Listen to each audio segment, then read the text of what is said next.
The question says a body of mass 10 kg. A body of mass 10 kg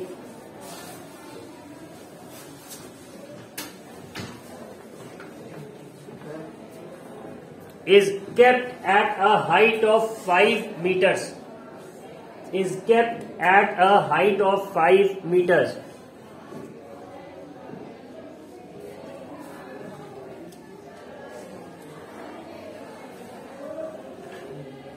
It is allowed to fall. Question repeat कर रहे हैं. Body of mass 10 kg is kept at height of 5 metres. इतना सबने लिख लिया. फिर उसके बाद है it is allowed to fall and reach the ground. It is allowed to fall and reach the ground. इतना सबको समझ में आ गया. ये 10 kg का एक ऑब्जेक्ट 5 मीटर की हाइट पे रखा था. फिर उसे गिरने दिया जाता है और जमीन पे गिरने दिया जाता है 5 मीटर की ऊंचाई से. ठीक है. तो first part that they are asking is what is the total mechanical energy. What is the total mechanical energy? MECHANICAL mechanical energy की जानते होंगे स्पेलिंग आप लोग. possessed by the body at a height of 2 meters. At a height of 2 meters. Assuming it is a frictionless. एक विवेक बेटा इधर आओ, काम है तुमसे. Assuming it is a frictionless medium. Assuming it is a frictionless medium.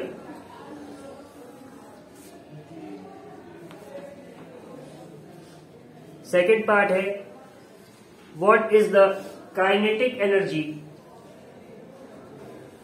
What is the kinetic energy possessed by the body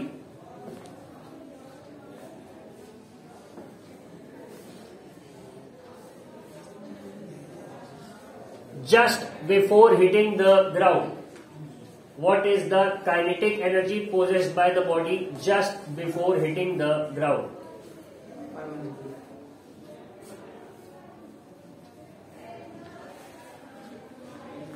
Take G is equal to 10 meters per second square. G is equal to 10 meters per second square.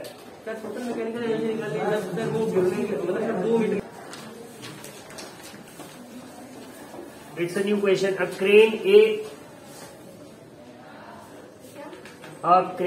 A, उसका नाम है. A crane A lifts a heavy load in 5 seconds. Crane A lifts a heavy load in 5 seconds. Lift, LIFTS, lift. Lifts a heavy load in 5 seconds. ठीक है. Whereas another crane B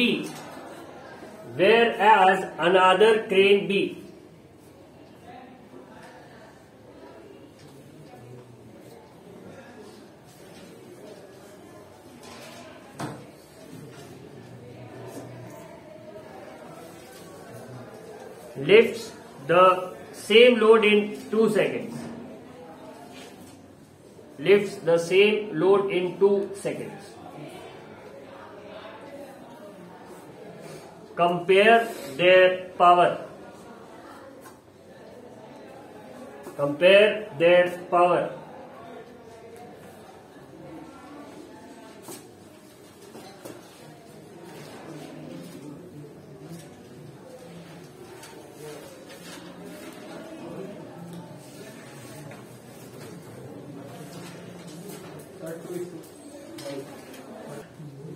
देखो,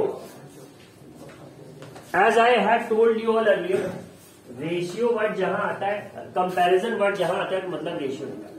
ठीक है. Now we have 2 cranes, crane A and crane B.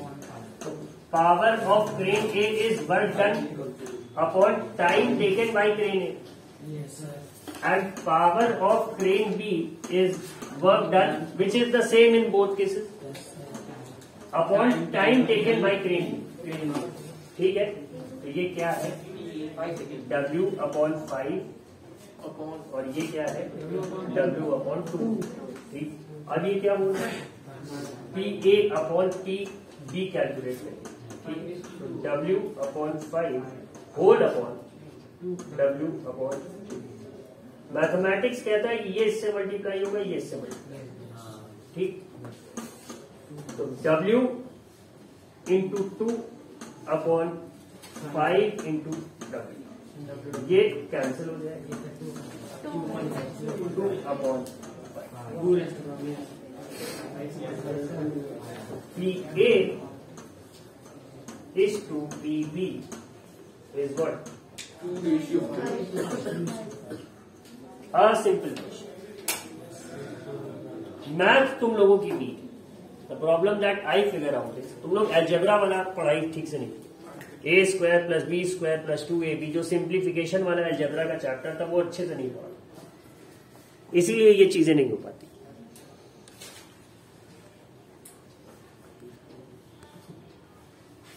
हाँ, question लिखेंगे, body of mass 500 grams,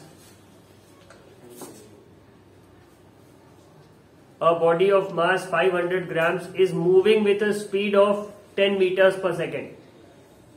So 500 grams. हाँ, is moving with a speed of 10 meters per second. A body of mass 500 grams is moving with a speed of 10 meters per second. लिख लिया? A force acts on it, ACTS. A force acts on it which makes it to move. A force acts on it which makes it to move with a speed of 20 meters per second.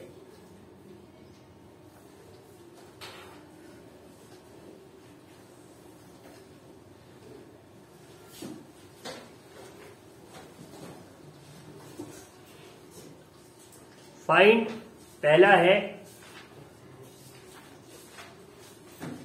The change in kinetic energy of the body,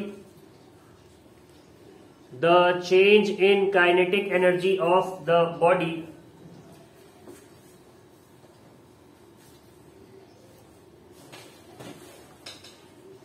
and the work done by the force on the body.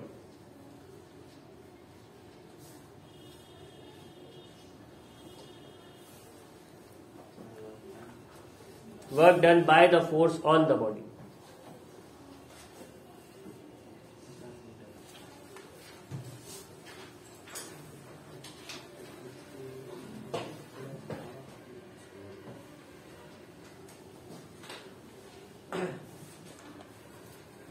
Now these 4 girls in the first row, you two, so 8.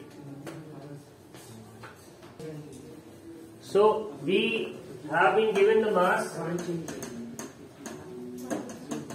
जो कि है 500 ग्राम, आधा kilo, which when we convert into kg gives us 0.5, ठीक है। Initial velocity is 10 meters per second and final is 20 meters per second, ठीक है।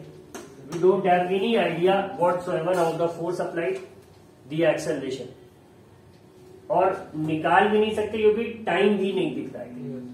लेकिन सबसे पहले जो हम कर सकते हैं, the first part that they had asked us is change in kinetic energy, तो उसको देखेंगे फाइनल माइनस इनिशियल। तो final kinetic energy is equal to half into 5 upon 10 into 20 into 20, ठीक है। 2 इंटू 10 और 10 20 इंटू 5 which is 100, ठीक। Initial kinetic energy how much, half into 5 upon 10 into 10 into 10, right.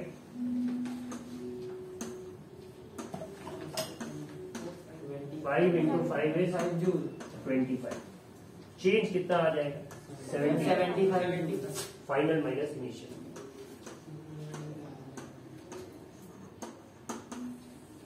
75। This is the increase in kinetic energy. पहले इसके पास कितनी थी? 25 joule थी। जब वो फोर्स एक्ट हुई, इसकी वेलोसिटी बढ़ी, अब कितनी हुई? 100। तो जैसा कि इसने कहा, his explanation was apt and correct कि जितना भी इसने एनर्जी गेन की है, उस फोर्स ने उतना ही वर्क उस ऑब्जेक्ट पे किया है। ठीक है, hence the work done in this case is how much? 75 joule. यही इसका सोल्यूशन। So as you can see, this question had been asked in the board exams of ICSE। बहुत ही सिंपल फॉर्मूला बेस्ड क्वेश्चन उन्होंने पूछा। वो आपका concept check कर रहे थे। दे वर जस्ट चेकिंग कि डू यू नो इट और नॉट। वो आपकी कैलकुलेशन एबिलिटी नहीं जानना चाहते। तो सीधा 10 में निकाल सकते थे 1/2 ब्रैकेट में स्क्वायर टाइम 1 सेकेंड लिया। हाँ, कर सकते, लेकिन जो मेथड है वो यही हो। मैं डायरेक्ट वही कर दिया। मास अगर गलत रख दिया आपने या कुछ और कर दिया, तो फिर आंसर में चेंज आ सकता है। So you don't have to worry too much about the high level things. जब बोर्ड की तैयारी आप कर रहे हैं, आपको ध्यान बस ये देना है कि you know the formula, you know the definition and you know the concept that apply. जैसे जब मैंने नोट्स लिखवाया आपको, तो हमने उसमें सबसे पहले स्टार्ट किससे कराया कि किस केस में वर्क डन है, किस केस में नहीं। फिर उसके बाद एनर्जी जब पढ़ाया मैंने, तो क्या लिखवाया था? एक लाइन कि कोई ऑब्जेक्ट उतना ही एनर्जी गेन करेगा जितना उस पर वर्क किया जाए, और वो ऑब्जेक्ट उतना ही वर्क कर सकता है जितनी उसके पास एनर्जी है। ये मैंने लिखवाया था अलग से एक लाइन, क्योंकि ये लाइन बहुत इंपॉर्टेंट है आगे। हर न्यूमेरिकल आपने जो सॉल्व किया होगा, इस एक पर्टिकुलर लाइन के कॉन्सेप्ट का एप्लीकेशन सब जगह है कि एक ऑब्जेक्ट के पास जितनी एनर्जी है उतना कंप्लीट वो वर्क कर सकता है, और जितना वर्क उसने किया मतलब उसके पास उतनी एनर्जी थी। या फिर उसने किसी ऑब्जेक्ट पे अगर कोई वर्क किया किसी फोर्स ने, तो जितनी एनर्जी उसने गेन की उतना ही इसने वर्क किया। वही कॉन्सेप्ट इसमें लग गया। अगर ये ऑब्जेक्ट 100% एफिशिएंट ना होता तो? हाँ, तो देना पड़ता है इनको कितना एफिशिएंट है। जैसे पावर प्लांट वाला क्वेश्चन जो हम लोगों ने सॉल्व करा, उसमें क्या था? 25% एफिशिएंसी, 40%। तो 5 मेगावाट पावर जनरेट वो कर सकता था, लेकिन 40% के कारण हमें कितनी मिल रही? 1 मेगावाट। ठीक है, तो ये चीजें, लेकिन कॉन्सेप्ट क्या काम कर रहा है? वही एक लाइन काम कर रही है। इस पूरे मतलब that particular line is the heart of this chapter. Her numerical आपका उसी से सॉल्व, ये आप ध्यान रखिए।